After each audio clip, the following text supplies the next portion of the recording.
Showers of Grasshoppers, the young man in the story, the third story.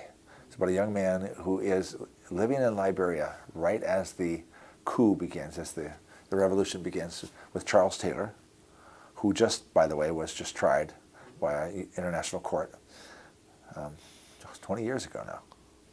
It's been 20 years.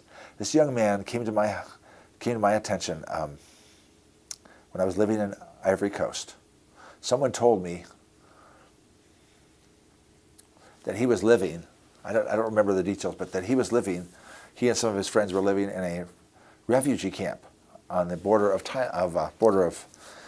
Ivory Coast, next to Liberia.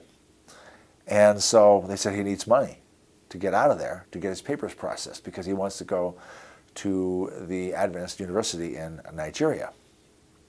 So we said, okay, we'll help one of them. We picked one, and Marbu Watkins was his name.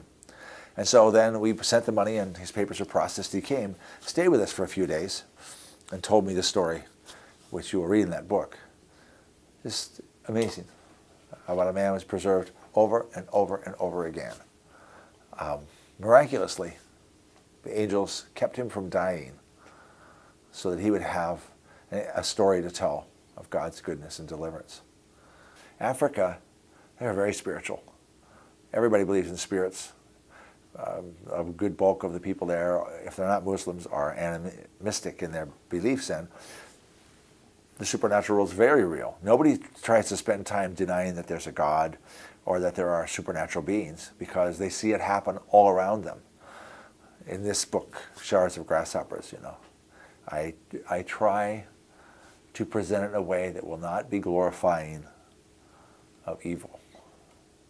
And how to do that's tricky, because I believe that if you dwell too much on the evil, then that's what the people will see. They will not see the goodness of God in these cultures where God is overriding the cultural norms and traditions, because this is the only way they'll see the gospel. We've had more stories come out of Africa about angels who have appeared to people to give them the gospel story.